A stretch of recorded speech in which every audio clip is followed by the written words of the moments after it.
Bonjour, je suis Annie Lobé, journaliste scientifique, et je voulais vous montrer les champs magnétiques émis par deux types d'ampoules disponibles sur le marché, les ampoules à incandescence et les ampoules basse consommation.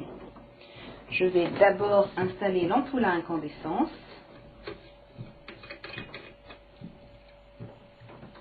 Pour réaliser la mesure, j'utilise le Gauss-mètre de Monitor Industries, qui mesure le champ magnétique de 50 Hz. Il est composé d'un cadran, que voici, et d'une boucle qui sert de capteur. Le champ magnétique à l'horizontale dans cette pièce est de 0,1 milligauss. Autour de l'ampoule éteinte, il reste le même, ce qui signifie qu'elle n'émet pas. Si maintenant je l'allume avec un interrupteur situé à mon pied,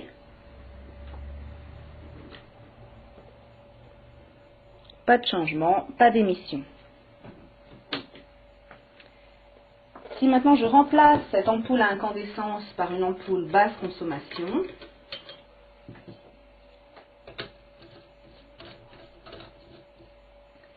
que se passe-t-il? Ampoule éteinte, le champ magnétique reste le même, toujours pas d'émission. Si maintenant je l'allume, là c'est très différent. Il faut changer d'échelle pour réaliser la mesure. On est ici à plus de 25 milligauss. Si je l'éteins, ça redescend. Toutes les ampoules basse consommation émettent des champs magnétiques. Voici les résultats de mesure que j'ai effectués au salon Bio Marjolaine en novembre 2008. Il y avait 3 stands qui proposaient ces ampoules, l'essentiel, Interlux et Bien-être matériaux. Sur le stand de l'essentiel, 2 modèles, un qui émet 10 milligauss et l'autre avec ioniseur 75 milligauss. Sur le stand Interlux, un modèle qui émet 50 milligauss. Et sur le stand Bien-être matériaux, 2 modèles, dont l'un, soi-disant blindé anti-radiation, émet 125 milligauss et le modèle non blindé 150 milligauss. Pourquoi l'émission de champs magnétiques par ces ampoules basse consommation est-elle un problème? Eh bien parce que ces champs magnétiques ont été classés parmi les cancérogènes possibles par l'Organisation mondiale de la santé et l'Agence internationale de recherche sur le cancer qui a publié en 2002 une monographie sur les champs électriques et magnétiques qui se concluait par la phrase suivante: les champs électromagnétiques de fréquence extrêmement basse sont des cancérogènes possibles pour l'homme. Groupe 2B. Vous voyez, c'est écrit en anglais. Ce document n'a été publié malheureusement qu'en anglais. Ce qui a été publié en français, c'est une autre information sur ces ampoules, le fait qu'elles contiennent du mercure.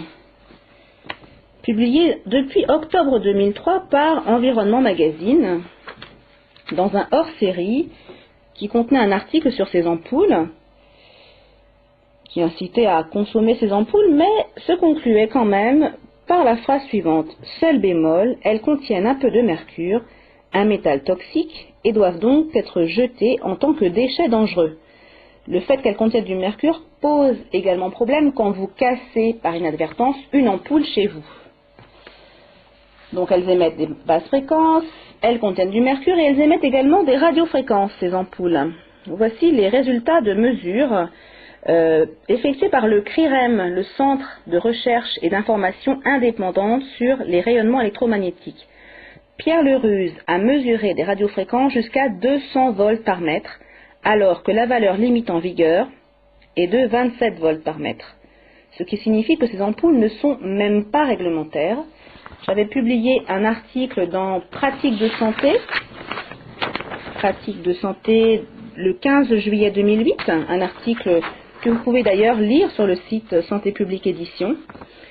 La source de cet article, c'était ça, les cahiers techniques, numéro 205, l'alimentation des circuits d'éclairage, rédigés par 2 ingénieurs de Schneider Electric, Jacques Chenek et Marc Vernet, qui expliquaient, dessin à l'appui, comment fonctionne le ballast électronique de ces ampoules qui sont en fait des mini-usines d'éclairage. Des mini-usines qui émettent donc des basses fréquences, des radiofréquences et contiennent du mercure. Si vous voulez trouver des solutions éclairage, vous pouvez vous reporter au livre La Fée électricité, qui contient un chapitre, le numéro 14, consacré aux éclairages. Cela vous permettra d'éviter de grands problèmes. Quel genre de problème? Eh bien, pour conclure, permettez-moi de vous livrer deux informations. J'avais effectué en 2001 un voyage de presse en Guadeloupe, qui avait donné lieu à la publication d'un article, dans lequel j'avais écrit « EDF et l'ADEME ont engagé conjointement, au début des années 90, une opération de grande envergure sur les lampes basse consommation. En 5 mois, 350 000 ont été acquises par 43 000 foyers. » C'était donc il y a 8 ans, et que constate-t-on aujourd'hui en Guadeloupe? Une information donnée par le magazine Alternative Santé de janvier 2009. Eh bien, en Guadeloupe, il y a actuellement un pic mondial de l'incidence du cancer de la prostate. Ces deux informations pourraient-elles être liées? Eh bien, permettez-moi d'en faire l'hypothèse et de vous suggérer de ne pas utiliser ces ampoules basse consommation.